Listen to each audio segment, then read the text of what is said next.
Hello everyone, welcome back to my YouTube channel. तो friends, आज हम लोग देखने वाले हैं एस्टेट कॉमर्स का सिलेबस। अगर आप कोई भी एग्ज़ाम की प्रिपरेशन करते हैं और अगर आपको सिलेबस नहीं पता है तो फिर प्रिपरेशन का कोई मतलब ही नहीं है भाई, हवाबाजी में तो पढ़ेंगे नहीं। तो यहाँ पे हम लोग बात करने वाले हैं बिहार एस्टेट का कॉमर्स का सिलेबस क्या है पीजीटी के लिए। ठीक है, तो कॉमर्स में जो आपका यूनिट फर्स्ट है फाइनेंशियल अकाउंटिंग, वो आएगा आपका 15 मार्क्स का। कितना होगा? 15 मार्क्स का होगा। अब इसमें क्या क्या टॉपिक हैं ये देख लेते हैं कि आपको फाइनेंशियल अकाउंटिंग में पढ़ना क्या क्या है।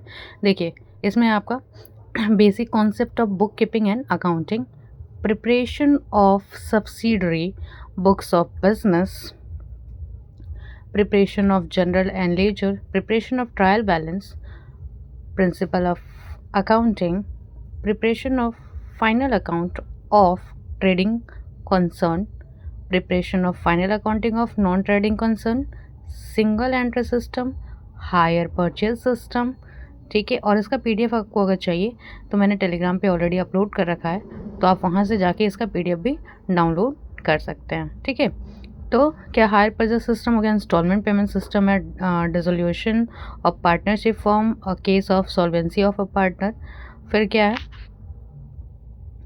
और भी इसमें है, देख सकते हैं आप। ठीक है, स्क्रीनशॉट भी चाहें तो आप ले सकते हैं। डिसोल्यूशन ऑफ पार्टनरशिप फॉर्म और case of insolvency of partner, royalty account branch, और क्या डिपार्टमेंटल अकाउंट। यूनिट सेकेंड की अगर बात करते हैं तो वो होगा आपका 10 मार्क्स का ऑडिटिंग। इसमें क्या है, introduction, meaning, objective, classification of audit, internal check and internal audit, audit procedure, audit programme, vouching, valuation of verification of assets and liabilities, audit reports, company audit. ठीक है, चैनल पर न्यू है तो channel को subscribe please कर दीजिएगा and अपने फ्रेंडों में शेयर भी कर दीजिएगा। ठीक है, फिर क्या है, कंपनी ऑडिट है। फिर qualification of and disqualification of company auditor, right duties liabilities of company auditor, audit of educational institute and non profit company. ठीक है, तो ये हो गया आपका ऑडिट वाले का। ठीक है, कि ऑडिटिंग से क्या क्या टॉपिक्स आपके आएंगे। उसके बाद अगर हम नेक्स्ट बात कर लेते हैं किस चीज़ का, यूनिट थर्ड का, जो आपका है बिजनेस लॉ, और इसका भी बात करते हैं तो ये आएगा आपका 10 मार्क्स का। ठीक है, 10 मार्क्स का आएगा, स्क्रीनशॉट चाहें तो आप ले सकते हैं। टॉपिक क्या होंगे, the Indian contract act 1872, essential element of contract, kinds of contract, law relating to offer and acceptance, consideration, competency to contract and free consent, discharge of contract, sale of goods act 1930, sell and agreement to sell, law relating to conditions and warranty, sale by non-owner, rights of unpaired seller. ठीक है, इसका और है ये business law का, इसका screenshot शायद आप ले सकते हैं। इससे 10 मार्क्स के आएंगे। ठीक है, 10 मार्क्स यहाँ से बनने वाले हैं बिजनेस लॉ से।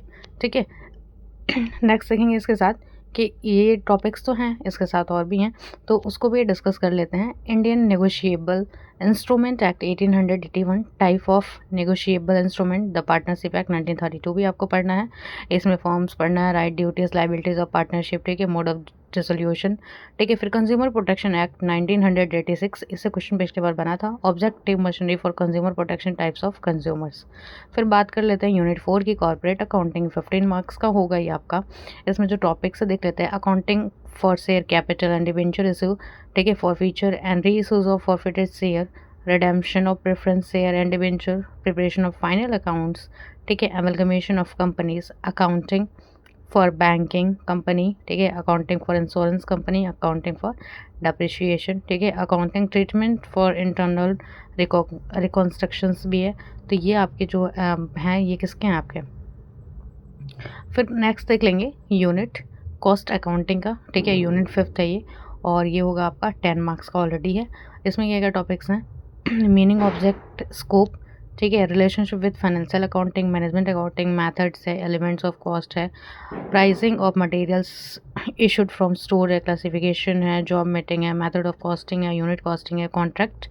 ठीक है, नेक्स्ट 6 जो होगा हमारा वो होगा मैनेजमेंट अकाउंटिंग। इसमें क्या होगा, मीनिंग होगा, नेचर होगा, स्कोप होगा, मैनेजमेंट अकाउंटिंग होगा। 15 मार्क्स के होने वाले हैं ये आपके। ठीक है, तो techniques of management accounting, tools of analysis of financial statement, scope and significance of financial analysis और रेशियो एनालिसिस। ठीक है, ये आपका हो गया यूनिट 6 का मैनेजमेंट अकाउंटिंग। और क्या है, cooperative analysis, fund flow, cash flow. ठीक है, डिस्टिंक्शन बिटवीन कैश और fund flow, inventory valuation techniques हो जाएंगे। एंड नेक्स्ट जो है वो हमारा है यूनिट 7 इनकम टैक्स। ये होगा आपका 10 मार्क्स का। क्या क्या इसमें पढ़ना है? Concept, objective and types of taxes, direct and indirect taxes, ठीक है। और क्या है? रेजिडेंशियल स्टेटस, ठीक है। Exemption of income under section 10, ठीक है। फिर क्या क्या क्या है? computation of income under various heads, salary, house, properties, brief introduction to e-filing, basic concept of goods, service and tax यानी कि जीएसटी, स्ट्रक्चर ऑफ जीएसटी। ये आपको सारे के सारे इनकम टैक्स में पढ़ना है जो आपके यूनिट 7 में है। और मोस्ट इम्पॉर्टेंट है क्योंकि आपको यहाँ पे टोटली 10 मार्क्स मिलेंगे सिर्फ आपको इनकम टैक्स पढ़ के। बहुत सारे वीडियोस पड़े हुए हैं, आप यूट्यूब पे देख लीजिएगा। सबसे पहला सिलेबस आप कॉपी में नोट करिए या फिर क्या करना है आपको फ़ोटो कॉपी निकाल के आप सामने रख लीजिए, क्योंकि रिवीजन का टाइम है, बिकॉज आपका एग्ज़ाम आ गया है। नेक्स्ट मंथ में आपका एग्ज़ाम है तो बहुत ज़्यादा आपके पास टाइम नहीं है। यूनिट 8 देख लेते हैं, बिजनेस मैथमेटिक्स एंड स्टैटिक्स। ये 15 मार्क्स का होगा। इसमें क्या क्या पढ़ना है? Mathematics for finance, simple and compound interest, ठीक है। Annuities, discount and pressure values, basic calculation, rules for different matrix theory, ठीक है। Determinants matrix operation, business application, static definition, scope and limitation, sources and collection of data.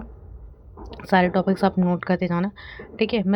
Measures of central tendency, mean, median, mode इसमें पढ़ना है। Measure of dispersion, range, mean, ठीक है। Deviation, standard, ठीक है। तो इन सब में ये सब टॉपिक है आपके, ठीक है।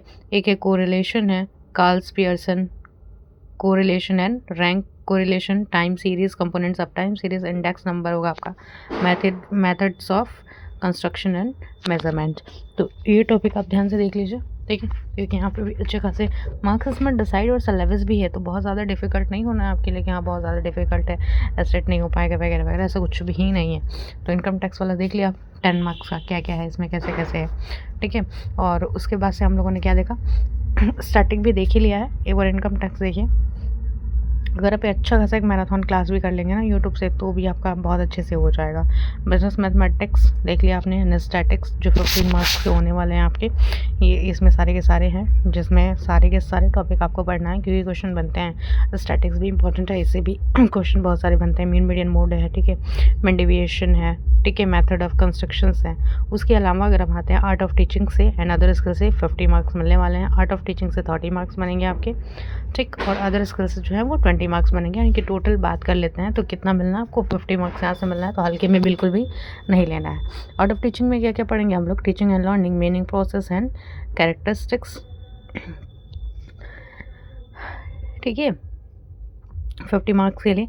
फिर क्या होंगे आपके टीचिंग ऑब्जेक्टिव्स होंगे, इंस्ट्रूमेंट ऑब्जेक्टिव्स होंगे, मीनिंग होगा, टाइप होगा, ब्लूम टैक्सोनॉमी होगा, टीचिंग मेथड्स होंगे, टाइप होंगे और कैरेक्टरिस्टिक्स होंगे, मेरिट डिमेरिट्स ऑफ मेथड्स होगा, ठीक है। रिलेशन प्लान्स के बारे में जो आपने बीएड में पढ़ा था, types and format, various model, ठीक है। Micro teaching, instructions analytic, effective ecosystem, text book and library, qualities of teacher, teacher की क्या क्वालिटी होती हैं, ठीक है, उनमें क्या क्या ऐसे गुण होने चाहिए। जैसे स्टूडेंट क्या होते हैं? इफेक्टिव होते हैं, पढ़ते हैं, उनकी बातों को ध्यान से सुनते हैं, देखते हैं, ठीक है। तो ये हो गया। Evaluation of assessment for learning भी है, ठीक है। तो इस सिलेबस को क्या करना, आपको अच्छे से नोट कर लीजिएगा, ऐसा ना हो कि गड़बड़ हो जाए, सिलेबस ही ना पता हो। इवैल्यूएशन असेसमेंट फॉर लर्निंग भी है, कैरिकुलम भी है, factor affecting teaching and learning है, टीचिंग एड्स एंड प्रॉब्लम हो जा रही है बार बार, एंड हैंड्स ऑन लर्निंग है, ठीक है। अदर स्किल में आपको क्या क्या पढ़ना है, ठीक है, ये तो टीचिंग स्किल का हो गया। तो अदर स्किल में आपको क्या क्या पढ़ना है? जनरल नॉलेज पढ़ना है, history of India, geography of India, economics, scenarios, ठीक है, construction of Bihar in national movement, current affair, ठीक है, environment science, pollution, solid waste, deforestation, global warming, flora and fauna, mathematical aptitude में area, average, compound interest, decimal, same as of height and distance, ठीक है, fraction, logical reasoning, logical reasoning में आपको analogic classification series, coding, decoding, blood relationship पढ़ना है। तो I hope that आपको syllabus अच्छे से समझ में आ गया होगा, ठीक है। इसको जगह अच्छे से नोट डाउन कर लीजिएगा और इसी के अकॉर्डिंग आप क्या करेंगे? प्रिपरेशन करेंगे, ठीक है। तो आई होप दैट आपको कंप्लीट सिलेबस समझ में आ चुका होगा और फुल वीडियोज़ मैंने इसलिए आपके लिए बना दिया ताकि कोई भी टॉपिक आपका छोड़ना पाए, क्योंकि सिलेक्शन लेने ना लेने के लिए पॉइंट 2, 5.1, 0.2, 0.3, 0.4 किसी से भी आपका सिलेक्शन रुक जाता है। मैं बिल्कुल भी नहीं चाहती कि आपका सिलेक्शन कहीं से भी रुके, तो इस वजह से मैंने आपको PDF अवेलेबल करा दिया है। तो आपका भी एग्ज़ाम देना है तो उसके पहले सिलेबस को आपको कंप्लीट नॉलेज होना चाहिए कि क्या सिलेबस है, कैसे है। तो आई होप दैट वीडियो पसंद आई होगी। आइए तो चैनल को सब्सक्राइब कर दीजिएगा, फ्रेंडों में शेयर भी कर दीजिएगा। Bye bye.